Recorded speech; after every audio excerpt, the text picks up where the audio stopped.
Alright boys, how's all doing? Good, man. Good. Yeah, all good. Good. Welcome back to This My Story, your unofficial Hearts podcast. As we say every week, all of our opinions are our own. We're not affiliated football club, and normally we talk absolute nonsense, and we'll get a special guest to talk total nonsense with us as well this week, but I'll come to him in a wee minute. Ando, how's your week been? Dull, man. Compared to the last 3 weeks where it's been planes, trains and automobiles travelling up to Scotland, into London, etc, etc. I've been sat in my arse since the last time we spoke. I've barely left the house. I'm slowly starting to look like a potato, and I'm absolutely fine with that. Roll on Saturday when I get another adventure up to the Gorgie, though. And the fact that it's just so boring being the best team in Scotland, innit? Exactly. Just didn't get beat, man. It's just no nothing use to be angry about. No I'm use upset. Brad, you had a 3 o'clock kick-off today. How did you and the Green Brigade get on? It was brilliant, mate. Aye. Got a big banner out. It was great. I seen the banner. It was nice. I liked it. Aye. That's been fairly quiet as well, mate. Not been up to too much. Back to work now. Miserable. Got 9 weeks till next holiday, so. Right, mate, you must Shocking. be gutted, man. Honestly, Shocking. man. You're overworked. Never known a man like it. Kev, what's been happening? Not a fucking lot. Continue to collect boxes. Got more boxes coming tomorrow to so I can actually build a fort of boxes rather than actually build a house. So that is new it. house is as big a myth as Jack Ross. This thing does not fucking exist. This new house, man. Absolutely no chance you've got a new house. You just didn't know how to tell us. Stop buying stuff and you will stop collecting boxes. There you go. There's the source. It's a struggle, mate. It's a struggle. That's true. And as with most weeks now, we've got a connection. We've got a Rangers perspective this week. We've got Stevie Jukes from Saint Phnx. How are we? I'm good. Thanks for having me, lads. Appreciate it. Yeah, bro. See, my jumper, my shoulder is dried out for all the tears you were greeting on Saturday night. That's fucking right. hell, man. I couldn't wipe you off, man. You're fucking wasp greeting all night. I know. It's just a draw. Feeling like the colour of your shirt. Aye, like shite, jobby.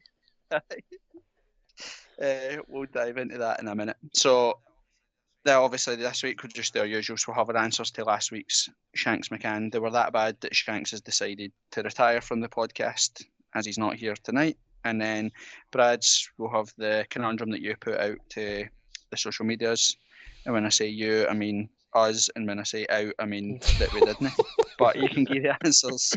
You can give the answer to it anyway. We'll look over the Predictor, dive into some headlines.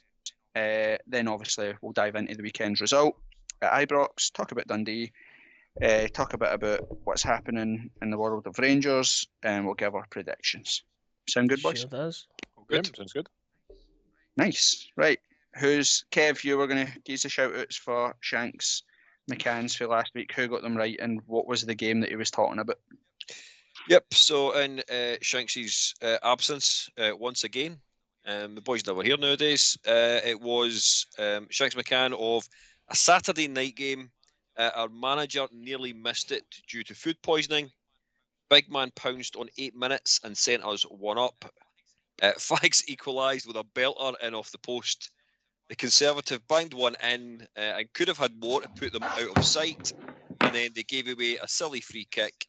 Gaz set up the laddie for his first senior goal. So the game was August 2001, Hearts 2, Rangers 2. Congratulations, as it is always usually every week, to Amoruso Let's It Run. And this week, a new one for the podcast, I believe. I've not seen them before. Xbox One. So well done to those two.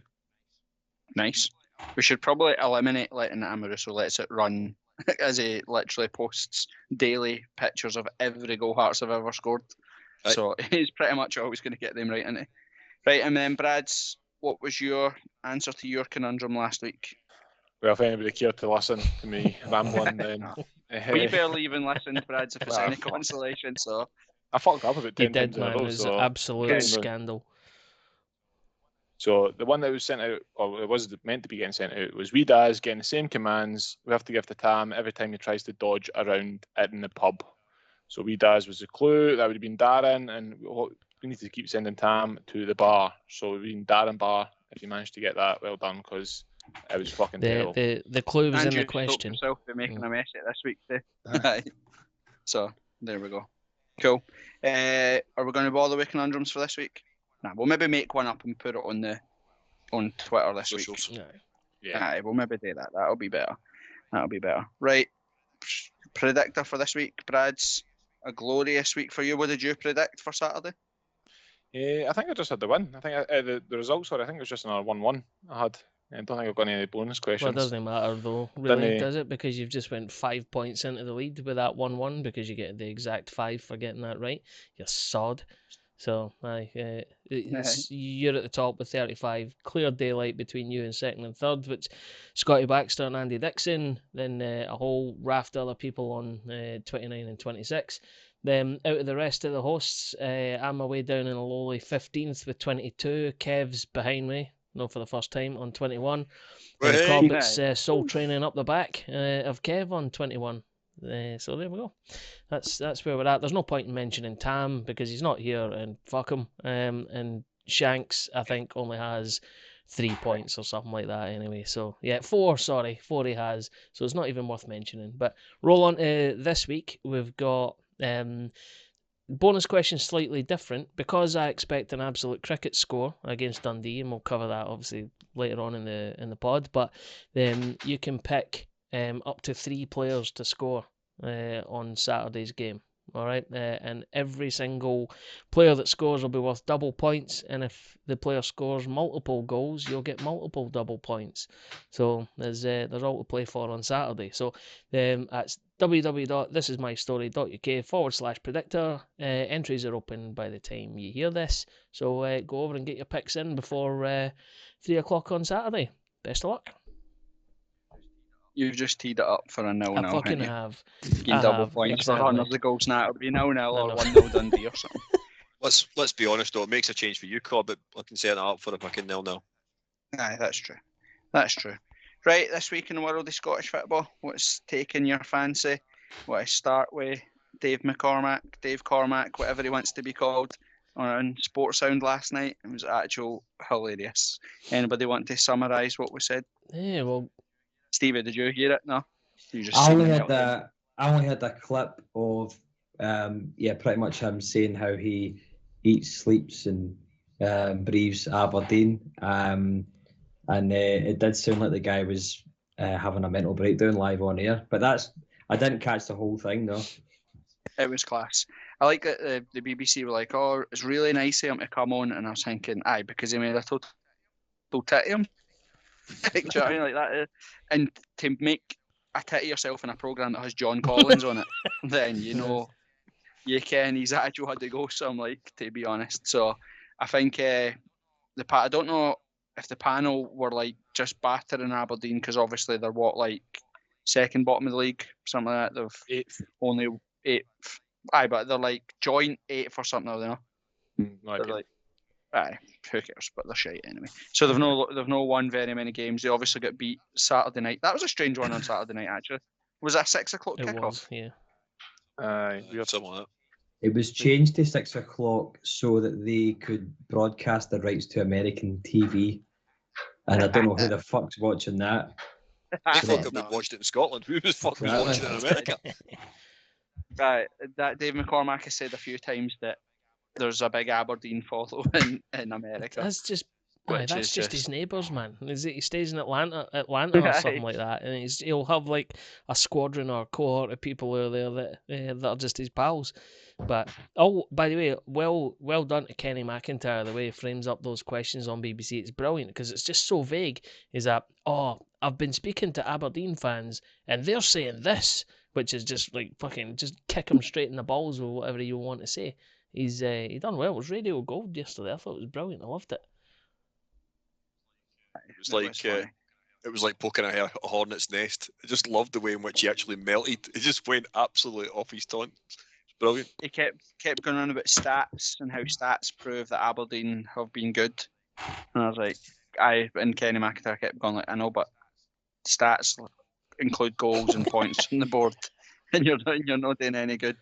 And then he made up some nonsense about how chairmen have been phoning him up to tell him specifically how good Aberdeen were, and we can't believe we beat you. You're the best team we've ever played. I miss the days. So, Stevie, have you officially handed over the banter years to Aberdeen, or Well, you gave it to Celtic, didn't you?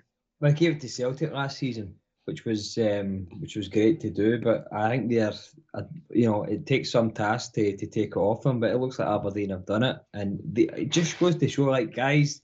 Obviously, I don't know if Dave Cormack is a massive Aberdeen fan or whatever he is, but it just shows how, for me, things like this always happen. It stems from the top.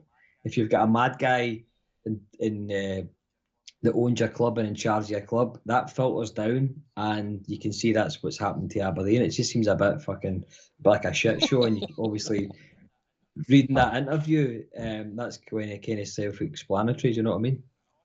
I love the fact they went out his way to justify how shite Aberdeen were. He says we've not won anything in 25 years. We get knocked out of Europe every year.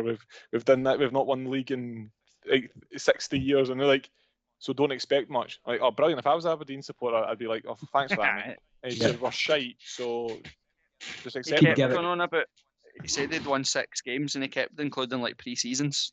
And I was like, you can't count. That was like, remember when Uchi's stats included chances that he'd missed or chopped off goals? I was like, what the fuck, man? There's not enough madmen in Scottish football. I miss it. I miss it. I miss Vlad. I miss the pure nutcases. So, can we complete Aberdeen by sending Marty? Is he still about Graham Marty? Can he not fire up to Aberdeen and take over for Glass? I think Marty's. I think he's in the youth department, Rangers still. No way. Really? Is he still there? He went back. He swallowed his pride and went back. I don't remember the handstand. Mate, that was class, wasn't it? That was. That's what you want to see for a manager.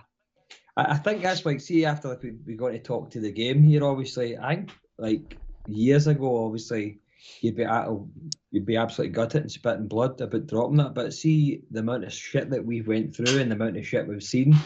I'm actually getting a bit more mature and mellow, and I think incidents like the Murray incident or Pedro in the bush, that kind of gives you a wee bit of grounding, man, when you get a bad result, because you think, no, listen, that's a last minute equaliser for Hearts isn't as bad as fucking what we've been through. Do you know what I mean?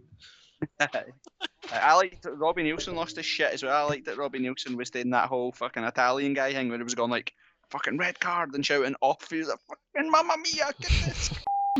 There you go. There's the first podcast, just so that Tam's got something to beep at. Memorable meltdowns we've had on the radio that I've enjoyed, but I think Dave Cormack absolute tops the lot. They were hilarious. So marry that, please. We just touched on it there. Robbie's antics got himself a touchline ban. Is it immediate? Is it can he appeal it or anything like that? Does anybody know the ins and outs? Never bothered reading it that far, but I think he's been offered a suspension. Oh no, that's Mick Peake. One game, is it no? I think it's a 1-game suspension with 1 game suspended in regards to his future conduct.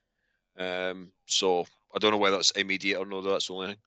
I just love the fact that he didn't get a straight red card. He got a second yellow. I heard that's right. What's the point in that with a manager? Eh? Just send them off, man. Fucking send them off. And where does he go? That's what I was asking. Where do you go? Because you're not allowed to sit behind the dugouts anymore, ain't you? Because of the COVID stuff. No, there's the seats. I think there's the seats at the side. They've cleared a bit, like for each side of the dugout. That's where the subs go. So he might have went there. I don't actually could know. Go. It said in his interview he went down the tunnel. He went down the tunnel, so he missed the goal. He was at the back of the tunnel. So confident he knew that it was coming. He was on the bus on the way home. He was already in the bath. If any of the board were he was there, at Records Factory waiting on us. He could go up to the owners, but and sit in the exec boxes. There's nothing stopping him doing that. But I don't know. That's a Crystal Maze moment. That's a Crystal Maze moment to get for the dugout to the chairman's box in Ibrox, isn't it? He needs to know the funny handshake to get in the director's box. That's the thing.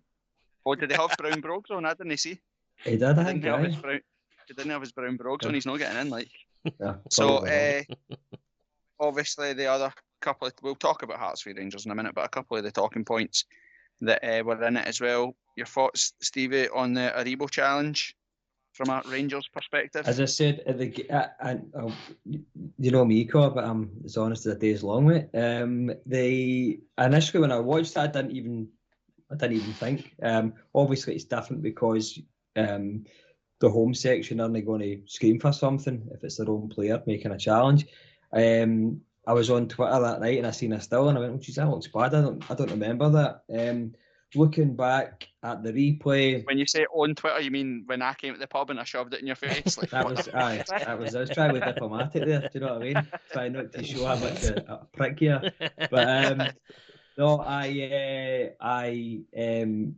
when I watched the replay back, he's obviously taking a bad touch. I think if you're honest, he's given the ref a decision to make. And the ref's made the wrong one. I would, Yes. I think it's a yellow card. But that's what I'm sure you guys will disagree. My professional take or my impartial take would be that I don't think it probably is a yellow card, but when you go back to the challenge of the week before with Porteous, I don't think the sort of precedent had been set that that's a red card challenge. Do you know what I mean? I think he's out of control of the boys he's over the top of the ball, catches him. I think you're right. It's one of those things folk are screaming for VAR. Would VAR have given it? I don't know. I think for me, though, Porteous has a problem of being like, I don't think there's any intent from Aribo. I think it was a bad thing. He's trying to win the ball and he's caught the guy. For me, Porteous has intent there to leave one on it, and he's done it so many times. He's done it so many times, and he's just going through.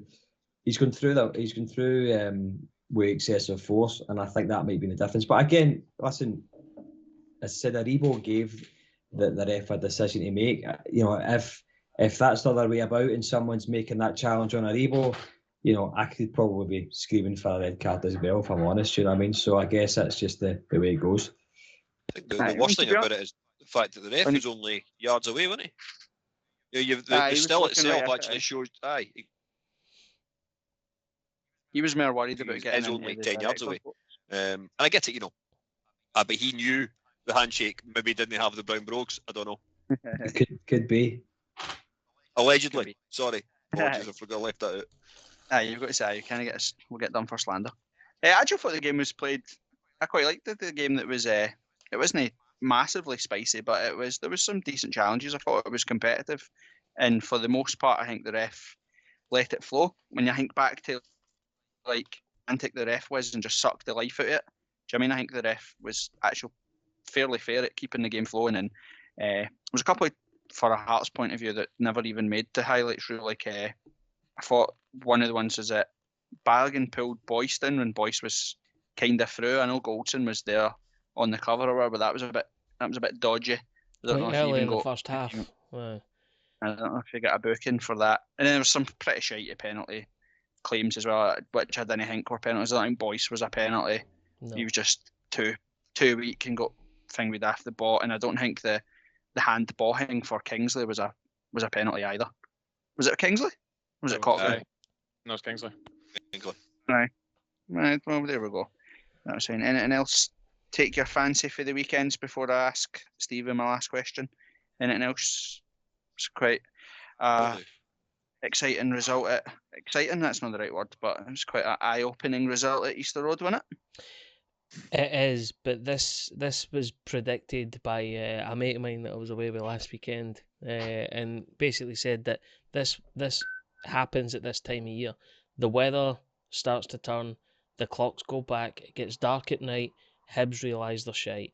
It's just the way of the world, right? He says, absolutely watch the arse fall out of them for over the course of the next month, and then fall into like insignificance. Is like the middle part of the league is so congested. You've got like 5 teams separated by only like 6 points or something like that. So a couple of wins go against the other teams, and if depending on who they're playing, they could find themselves right down in the mire. You heard it here first. It's going to happen.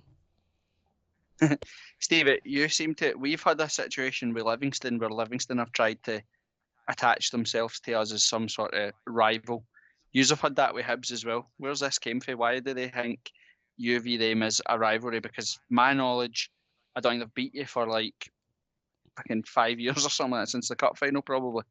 I think it's. I just think it stems from what happened to Rangers and going down the leagues. I think coming back, all the stuff we're getting, teams voting you out the league and then your club's dead and all the rest of it. It's just grew. Yeah, it's just. It's just growing all the way from that, and I think there's always been that. I don't know. I guess they've just tried to attach it because we were in the division together, the cup final, etc., etc. And then it's got to this, but it doesn't really. As a Rangers fan, it doesn't. I don't see any rivalry with Hibs at all, or anybody else really, apart from Celtic. So I don't know. It is a bit weird. I guess they're maybe thinking that they're better than they are or bigger than they are. I don't know. But for a Rangers fan, it doesn't really. It doesn't really come into thinking. In the same way as they barely take any points off us, so now they're taking songs off us. Apparently, that's like their big debate now. Is we sung that song first, and it's like, all right, sound. Hibs are just like when you get a spot in your arse cheek. It's like it's there. It's an insignificance. You scratch it every now and again to get a reaction at it, but ultimately it's on your arse and no one fucking cares. What's that you're opening now, Ando? Well, I'm glad you asked, Kev. This is one of my 3 out of 8 cans of craft beers that I just got from Beer 52. Beer 52? Never heard of them. How did you get involved in that? Well, I went to beer52.com/my story, and all I paid was £5.95 to cover the postage and packaging, and I'm now part of Beer 52, which is the world's largest beer club. And one of the benefits of that is that each month members like me are sent a case with a different theme. I've been a member for a few months as well. I've had beers for all over the place. Like past themes have included like Belgium, Korea, California, New Zealand, Germany, Melbourne. Like I've had a beer for Arno Zoom, Daniel Stendhal, Perry Kitchen, Patrick Osnorbo. It's been class. Does sound interesting. Anything else you get with it? Yeah, aye. So it comes with a magazine and 2 snacks every month. And guess what? You don't like dark beer? Then choose the light option. Plus, you can pause or cancel at any time. All you need to do is go to beer52.com/my story. And as I say, pay the $5.95 postage to get all of this right now. Sounds good. Like a class deal to me. Aye, it does sound good. We got that on the website? Yes, we do. So check it out, beer52.com/my story. Magic. I can look at that later on tonight. Right, so on to Saturday then. So obviously the Gorgie Juggernaut went to Govan. Rangers versus Hearts, 1-1. We obviously got Stevie on for his thoughts. You were at the game. Other than singing the sea shanties, what did you think of the game on Saturday? Well, we talked about before the game what you think the score would be. Obviously, you thought you were going to pump us, which is fine. I just thought that if we turned up, then we would get the win. But if we didn't turn up, something like this would happen. I think, like the first half, I thought we played very, very well. I thought we played good. The second half, Hearts came way back into it. McGregor saved us a good couple of times and ultimately made a blunder at the end to make it probably a fair enough result, I guess, with the mistake. I did think we had chances to kill the game. Morelos and Roof. I said to you after the game, I know that Craig Gordon is a good keeper, but I didn't really realise how important he is to Hearts, probably the same way McGregor is to Rangers. He's that big a player. And I know you talked to me a lot about John Souttar, but I thought Craig Halkett was absolutely fantastic at the weekend for Hearts. It was excellent. Barry Mackay had a quiet first half, but second half certainly came into it. I forget the guy's name from Everton and centre mid. Benny. Great. I thought he was brilliant. Really good player, hard player to play against. So you said to me before the game, I hope we don't defend. I don't know if you did defend in the first half or we were just pressing and it was hard to contain the first half. Whatever it was, but whatever in the second half, if we dropped a level or you came back into it, he certainly caused us problems. I think I guess I'm kind of different. Well, I'm sort of splitting the way the game went, because we definitely played better than we had played, but obviously it's a bit of a stinker to drop a point. It's certainly the last minute, the last one, the last kick to the ball. So we'll just wait and see. It's been a bizarre start to the season. We just haven't hit any heights as we did last season. I think personally, this Rangers team has probably peaked. We've just got to try and get some sort of form put together, and hopefully we can start finishing basically in the final third. I think that's one thing we're seriously lacking. To be fair, it's pretty fair. I think no Hearts fan really could have probably argued if Rangers were 2 or 3-0 up at the end of the first half. And having said that, like, there wasn't any the Balogun triple save for Craig Gordon, probably the most clear cut of the chances. The other things are shots for the edge of the box, or mistimed passes, or crosses that are just a bit too far away, or headers that were never going to trouble Craig Gordon or whatever. But I think, like you said there, we always run that risk. We're shape, we play 3-4-3. You go up against Rangers, who historically and always play free in the midfield, so straight away you get an overload in there. And if you were to pick when Morelos isn't firing, then probably the midfield three are the best Rangers players in there. Like Kamara, when he's on his game, is the best midfielder in the league. Lundstrom's coming onto a game after a bit of a slow start, and I thought Aribo played probably the best half of football he's played for what I've seen all season long, if you know what I mean. And Hearts were always going to be that I said to you before the game, I said, as long as we don't just sit in and hope for the best, then I'll be happy type thing. And it felt a bit like we were sitting in, but I think that was just more to do with the fact that Rangers played very well for the first opening 30 minutes. Opening 30 minutes, I think, and then we sort of grew a little bit back in it. Again, Brad's goalkeeping expert. Are you throwing any questions at Gordon for the opening goal, or you just take that he's a bit blinded to it and decent finish? No, it's a good finish, and it's when you watch it from the reverse angle from behind the goals, he's a bit unsighted, so he sees it very late. And it's, to take nothing away from Lundstrom, the pace he's got on the ball and bend, you can see it from the outside of the post coming in with an absolute whip on it. It's a great goal. I wouldn't blame Gordon at all. It's one of these ones you're raging because you expect them to save it, but the blame is in the build-up that led to Lundstrom having the possession in the first place. That's the only thing you can really criticise. Definitely can't criticise Gordon for. I think he maybe gets a fingertip to it, but he is at full stretch, almost, isn't he? So, I totally agree.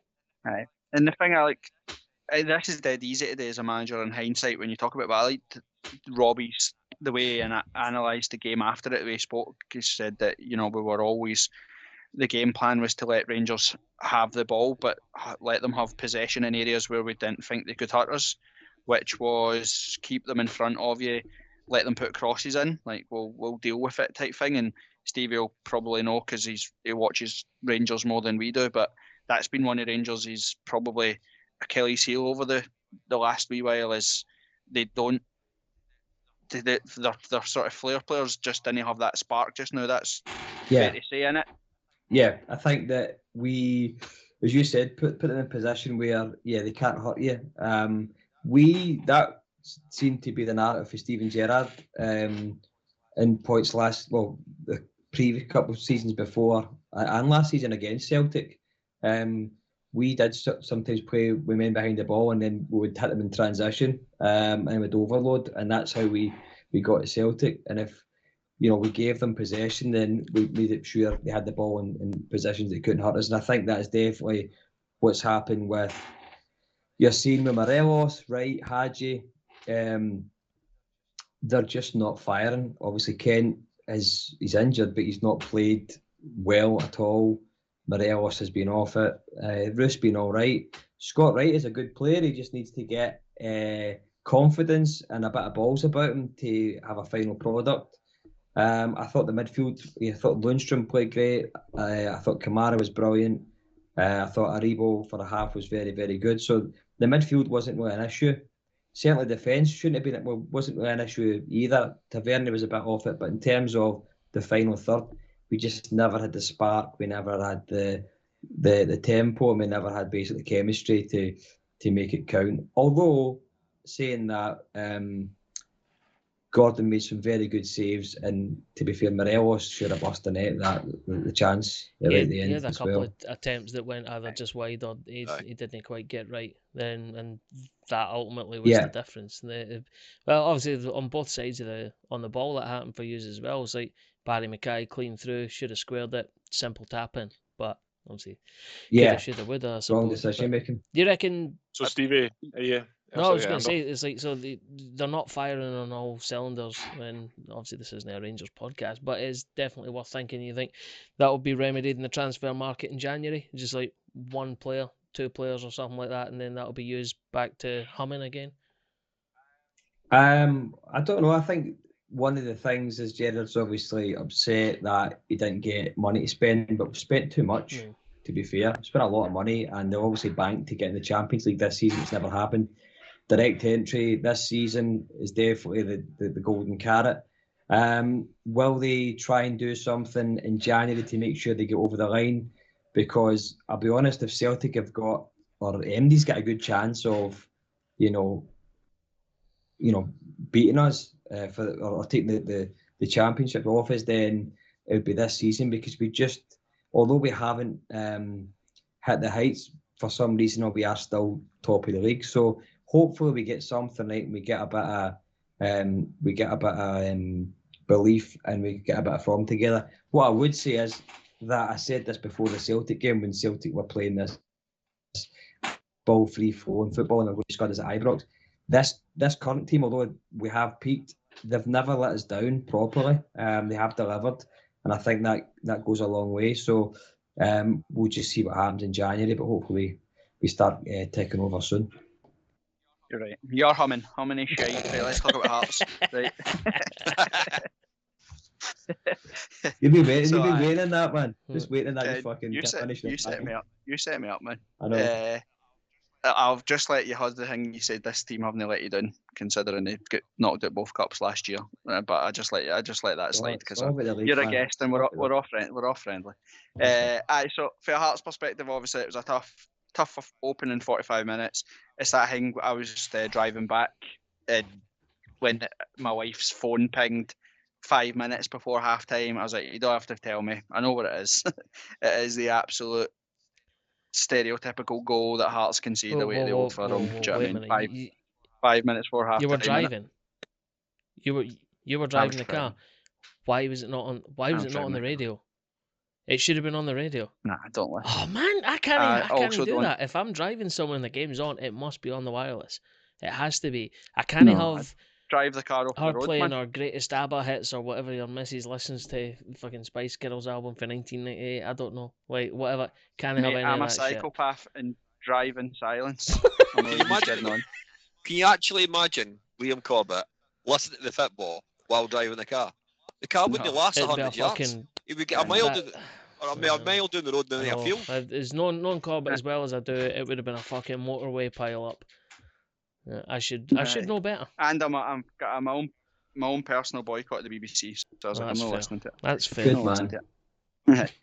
But second half we kind of shuffled the pack, the usual manager thing, give them 10-15 minutes in the second half, see if anything changes, and then shuffle the pack. And I thought our substitutions were pretty spot on. I think bringing Nando on to give us two up front kind of gave us an outball, gave boys something to play off, gave us a bit of presence, and sort of put pressure on Balogun and Goldson to defend, which Stevie will probably agree is sometimes they're not their best when they're being turned or they're being asked to sort of be physical and stuff. I liked as well, and it's something that we've highlighted loads, is just the quality that comes off our bench compared to previous seasons. You bring Gary Mackay-Steven on, you bring Josh Ginnelly on, they make impacts. I don't think Ginnelly had a massively great game, but he gave them something to think about. Like, he was direct, he tried to take players on, and same with Gary Mackay-Steven in that as well, and it really took us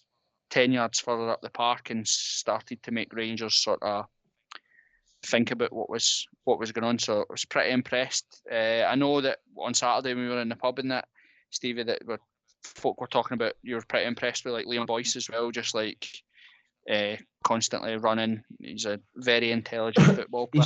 He's just a thorn in defenders' side. He is very smart and he knows how to run the channels. He knows where the ball's going to be and he can get his arse in the way. A good player. I think that obviously one of the things the second half that definitely helped is that the crowd at Ibrox are very bad at getting on the players' backs, especially because we just know that we don't kill teams off, we keep missing chances, we don't bury teams, then something like this could happen, and that would have been on the cards. And when the crowd, the atmosphere, or I guess the crowd started to turn a wee bit of and being impatient, Hearts definitely could smell that, and they made the right substitutions and they made the right changes, and they certainly they certainly used that as to their advantage, and it showed.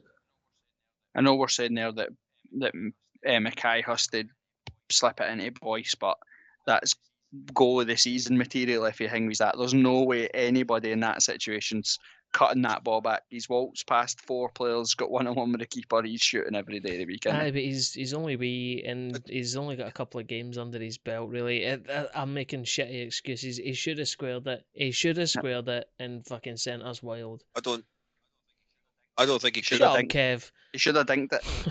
No, I'm not taking it, Ando. If he actually squared it, because I think it was Goldston or whoever was actually tracking back, I think he would have actually cut it out. I think he's, as Corbett said, I think a wee dink over McGregor would have been goal of the season. So definitely. When I'm watching that back though, I'm thinking he's one-on-one with the keeper. For my recollection, I don't even see the pass on. Obviously, I'm looking differently for you guys because I'm looking for McGregor to come out or the defenders to defend, but I don't see him the square, and I don't see a lot. I mean, McGregor's, that's his specialty, coming out, making himself big. So McGregor's done well there. There's no many. He did well with the Boyce. There's not many keepers would fancy themselves one-on-one in that scenario. It's like McGregor and Gordon will be able to snuff that out. Every other keeper in the league is absolutely shite, and for that reason it should have been a square for me. But again, we can agree to disagree. But if I was his teammates, it was there's no I in team, but there is a U in and I'll split the goal bonus with you. But we've hammered him a few times on here, so it's only right to praise him. But I agree with Stevie. I thought Craig Halkett was one of the standouts on Saturday as well. We sing John Souttar's praises constant. John Souttar's one of those guys that's naturally good at football, if you know what I mean. Craig Halkett has to work at being good at football, and I think he absolutely looks rock solid beside Souttar. I think that partnership of Kingsley, Souttar, and Halkett at the back is great for us. I don't think that changes. That has to be the sort of, when you've got Gordon there. And again, like Stephen knows this because he's had McGregor there. It's like Gordon makes saves that people go mental about, and then you see them and you go, "I've seen him do better." Do you know what I mean? That's just a goalkeeper. And for Hearts, we've not had that for ages. Half those chances where he's made the saves, Bobby or Doyle or Pereira, whoever it was, they're goals, man. They're goals. Like, do you know what I mean? We've seen it with Stendhal. Remember, we went to Celtic Park, played brilliant for half an hour playing Stendhal ball. First chance, the keeper passes it straight to Edward. They scored and they win 5-0 because the arse just falls out or whatever. It's great to have a goalkeeper at back, but it's also great to have like a solid back three and Halkett, Souttar, and Kingsley. I thought they were great. In terms of the goal, you take it. It's a good header for. To be honest, it's a total error for McGregor, but I think Halkett's still got a lot of work to do to score that header. I think it's a simple header. Easily could have fucked it. He could have. There was no much space at that back post. I don't know who it was that was actually covering it, but the actual space for him to actually header it into, and he didn't actually put any power into the actual header. I think the power actually came out of the cross or the corner for GMS, but I think Halkett's done really well to fit it in that fairly small gap. Looks like a reaction he's Aye. probably expecting McGregor to catch it, and the reaction, he's just guided it into the net when he's had that split second. So it was safe. a good goal. Keep it safe. Didn't try and bullet the header, because you don't have to do that. Just put it down and away for somebody, or past the waist of the guy in the line. But can't fault him. But McGregor, you definitely ask questions there. But it's so uncharacteristic of him as well, because he is rock solid for you usually. I think that's the thing I said to Co-op after the game, and I'm saying at the game is like, he saved us twice before the Madeira.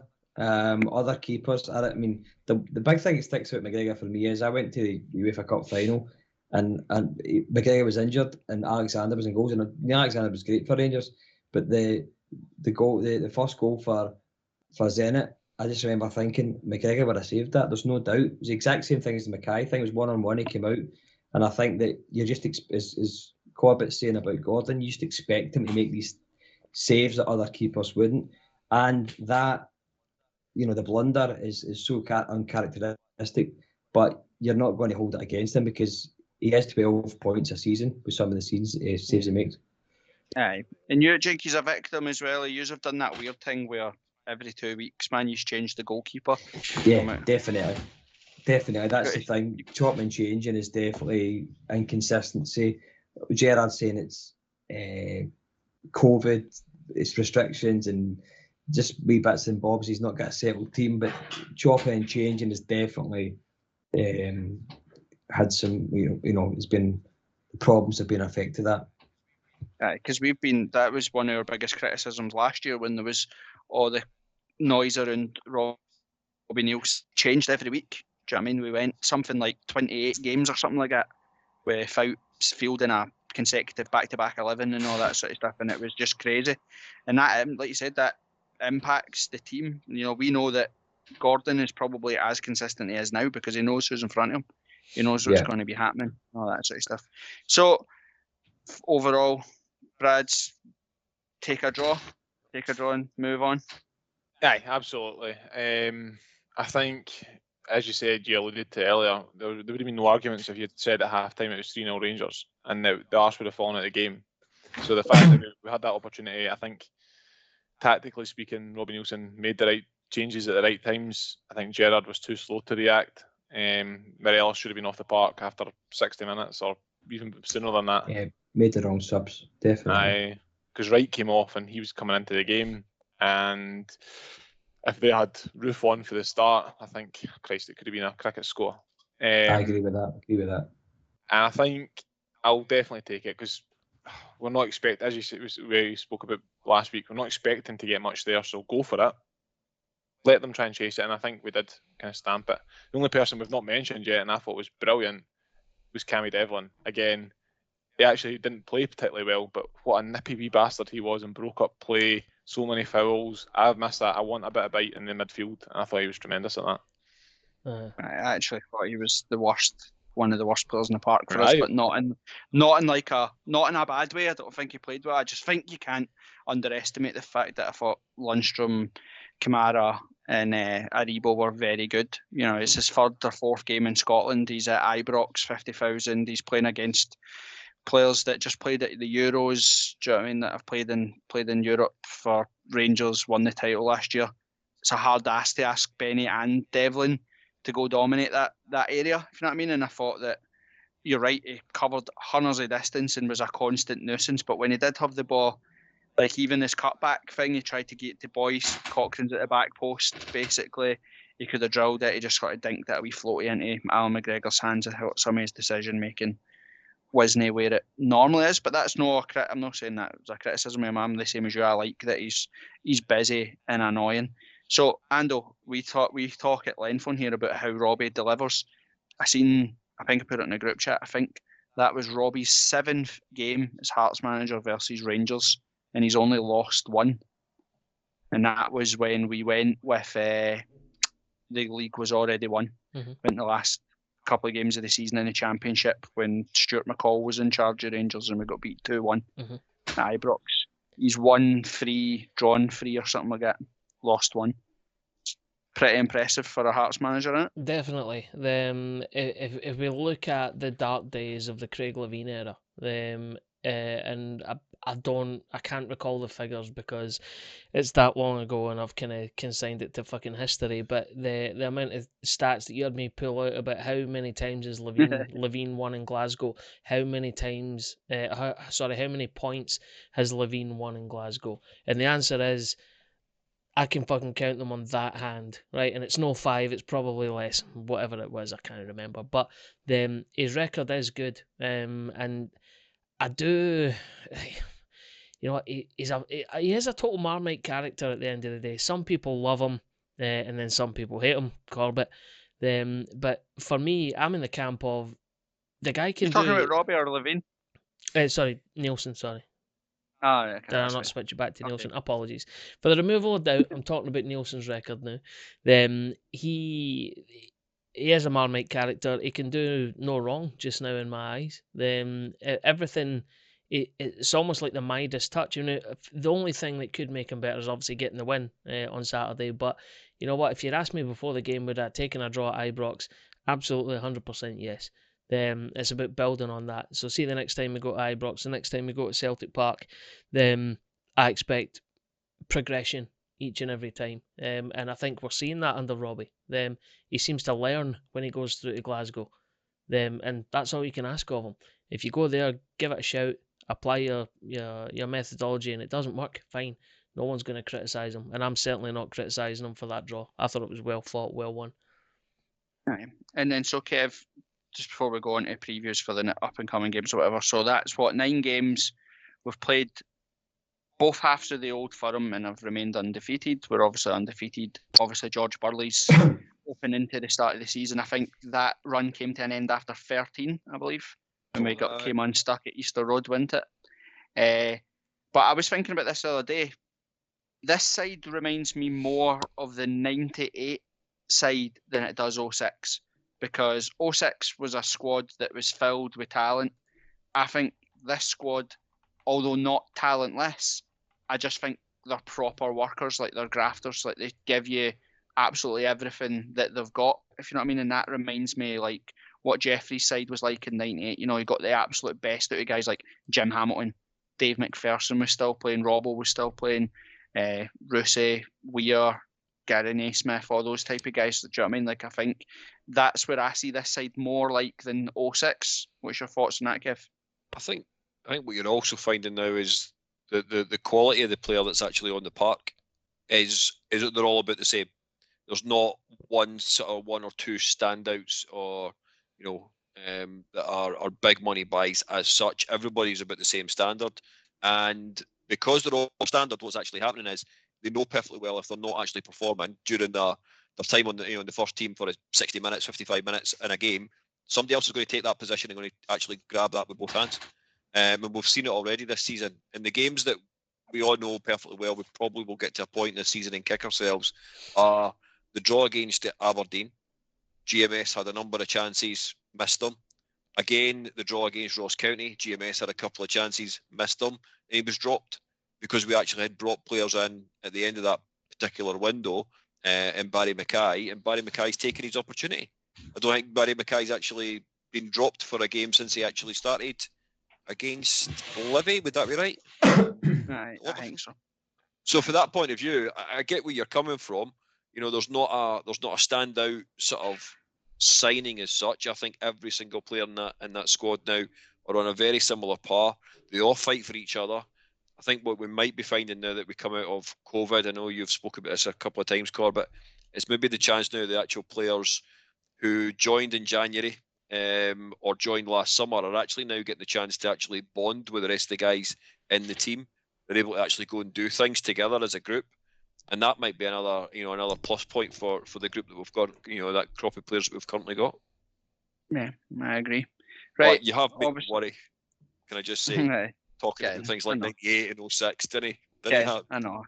It's only fucking October. I didn't say anything about it, I just likened them to it. I never said anything happened. Can I just ask a question before, just when you're saying the Robbie, I take it, are you a big Robbie Neilson fan? Is that you're saying that like now you are singing his praises? Me? Because aye, I say the same thing, right?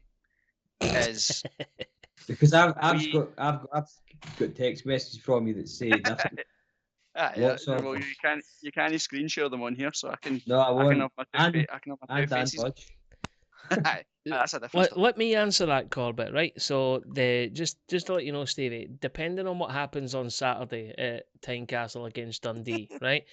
If for whatever reason we don't win that game convincingly, right? Corbett will get whiplash on just how quickly he will change direction. So he will be back to type. He will be hiring the Absolutely. plane from Edinburgh Airport to fly the banner, poodle out, or whatever the hell it was that the whatever it was you hired the last time. I can't remember, but he'll turn on a dime and stab him if he has to. What we said the last time still rings true now, is that we were doing the same thing over and over and over again, and it wasn't working. With the same problems with recruitment, playing the same system, we were trying to be too fancy, square pegs, round holes. All we wanted was somebody to acknowledge that wasn't working, play to our strengths, play players in the right positions, and hope for the best. And that's what we're doing, so you can't fault them. I am absolutely in the Robbie in camp right this very second. If we lose on Saturday, I'll probably still be in the Robbie in camp until we lose the following week, and then I'll kick his door down. That's fair. That is fair. Yeah. Right, so looking forward to Stevie Tucker's Rangers. You obviously touched a little bit there on your sort of season.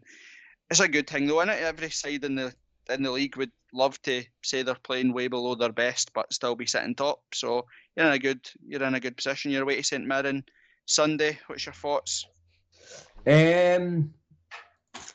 I guess I think last season we just never thought we were going to lose. Even if it was a draw or whatever, I didn't think we were going to. Obviously in the Cups was a different situation, but certainly in the league and in Europe to an extent, we thought, we're not going to lose. This season, it's changed. I'm not 100% convinced. I think that if the defence, if the strikers don't score, their defence become more worried and more susceptible to making a mistake. St Mirren, it's a tough game.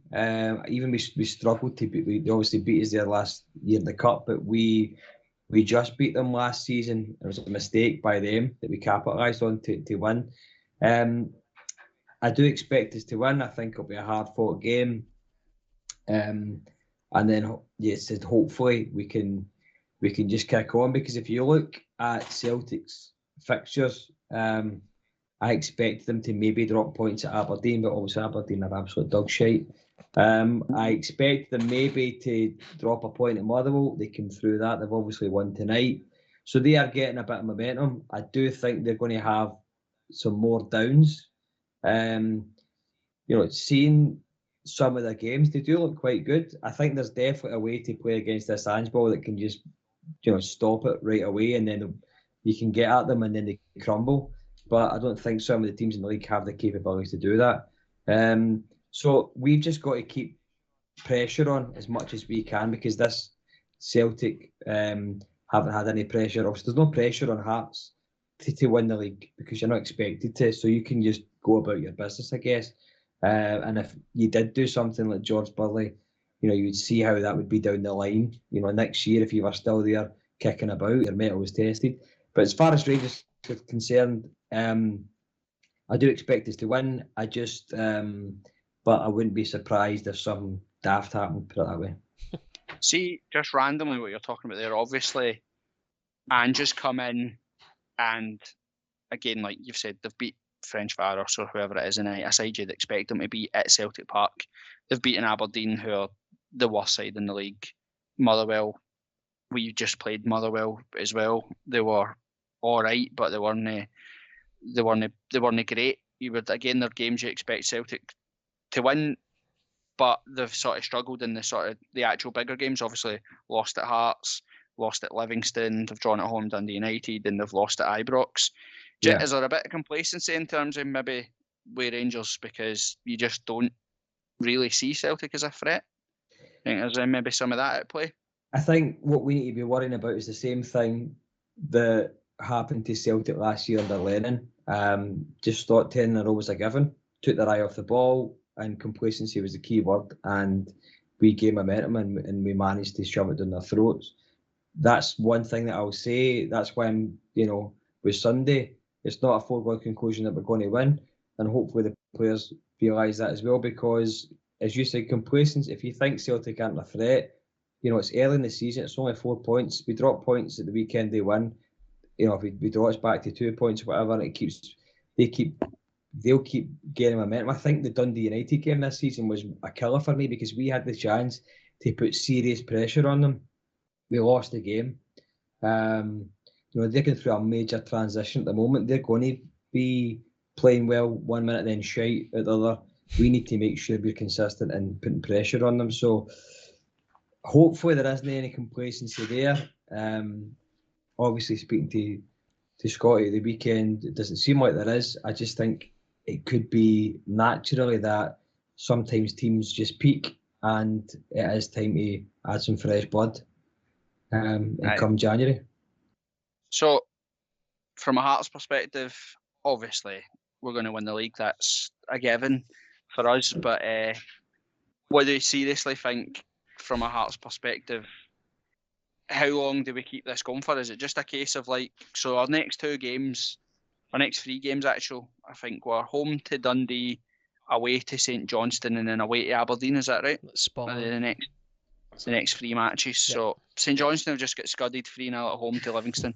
Livingston are the worst football side in Scotland, and I include your mates that play fives and all that. They're shite, terrible football club, and they've just scudded St Johnstone 3-0. We obviously Dundee at home. Is it just a case of well, let's just focus on Saturday. Let's beat Dundee.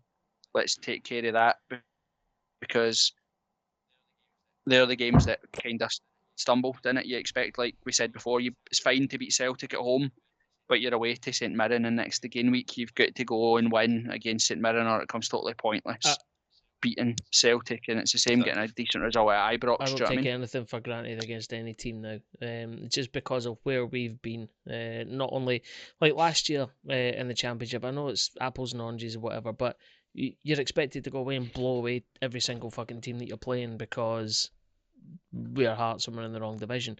But these games, it's like Dundee on Saturday, I fully expect us to get, and you've spoken about it before, Cor, but see when everything just lines up, someone's going to take a severe shagging off of us. And hopefully it's Dundee on Saturday, sorry. When you go away from home, a little bit more different. St Johnstone, Aberdeen, you look at them and you think, yeah, they're absolute dog meat. But one part of you, it's the kind of the glance over the shoulder part sort of thing, which is this could be a banana skin. We have to go and make sure that we absolutely take care of them. So for me, yes, to answer your question, it's 1 game at a time. Go and absolutely shag Dundee on Saturday, and then we'll move on. St Johnstone, we'll shag them, and then we'll shag Aberdeen and all. We'll shagging everything 1 game at a time. But for me, it is 1 game at a time. That's your thoughts for Saturday. You change the lineup, or do you stick as it is? It makes me sick to say this, but no, don't say I agree. I kind of agree with what Shanks said last week. I think potentially Woodburn could come out now and put Gino or GMS in. When you're asking these guys to come off the bench and make an impact, I think they have done. I think the last 2 games, maybe Woodburn hasn't offered as much as he probably could have done. So, as we keep saying and keep alluding to, nobody's bulletproof. If you're not pulling your weight, there's boys in the weight in there ready to go. So I would potentially look at bringing Gino or GMS into that squad. But everything else stays as is. I wouldn't disagree with that. So, Kev, get the ball rolling. What's your thoughts for Saturday? What's your prediction? Thoughts for Saturday? I don't disagree. I think you might see Woodburn getting dropped. More likely for, I would think, probably for GMS. Rather than Ginnelly, just to keep the same balance in the squad. But I guess there's also the ability of Barry Mackay to move to the other side and of that that aspect of coming in, and we automatically see now wingers. I think what we're also going to see is a 3-0 home victory. Nice and simple. 3-0. Right, okay. Ando, what's your score prediction? Well, we've drawn 3 out of our last 5. We've only won, obviously 2 out of the last 5. But as I said just not a moment ago, someone is getting a shagging off us, and it's this week. It's Dundee, just because of who's in that team. I really, really hope that it's going to be Hearts 6, Dundee 0. I'm actually putting it in my Nice. predictor. Hearts 6, Dundee 0. We've spoken about it all season. Someone's getting a shagging. Dundee, pull your pants down. Brad's, what's your score prediction? I agree. I think we're going to absolutely shag them 1-0. I think I'm only one up for you. I'm thinking it'll be 2-0. I think somebody is going to get a battering. I don't think it'll be Dundee. I think we'll just be professional. I think it'll be a professional performance. Take care of Dundee. Play within ourselves. Move on. Stevie, what's your predictions for your mob on Sunday? You want to do a score prediction? I'll go for a tentative. I'll go for 2-0 Rangers. I'll go No with that. No shagging. It's going to be ugly. It's going to be ugly. The lights are going to be off. You're just going to have to get on with it and empty your load. 2-0. Aye. Easy. What happens with Shanks? I was just going to say that you're speaking about him and he's not even here. It's a shame. Cool. Well, that's pretty much everything, boys. That's all we needed to talk about. Stevie, thanks for coming on. Do you want to give us a plug for your band? Or are you not bothered? If you've got 5 minutes, go and check out Saint Phnx on Spotify or Amazon or Apple. And Corbett thinks it's shite, but I don't. Corbett thinks everything's shite, but this is genuine shite. If you like shite, that's where you want to head to. That's a tad unfair. Corbett was obviously in a band that failed. You're in a band and it's still going, so fair play to you, pal. Listen, if you're listening to this podcast, you're not picky. And also, I just want to touch. One of us knew when to gee up the dream. when being 40-year-old and wearing leather jackets wasn't cool anymore. That's the thing, man. We went in we tour with Youngblood. When was that? Fucking 2 years ago. And the photographer said, "Is that what age you?" I said, 28. I said, "Fucking thanks for that." 35. They went, "Fuck it, I just won't let go of that dream, eh?" And I said, "Aye, thanks very much, you prick." Thanks for fucking kicking me. Just got to keep going, man. Just got to keep going. Yeah. If it keeps the lights on, why not? Keeps your lights on, mate. Right, boys. As always, thanks a lot. I'll see you all next week. Thanks for having us, lads. Nice to meet you. See you later. You too, Stevie. Cheers. Cheers, lads. Bye. Cheers, bye.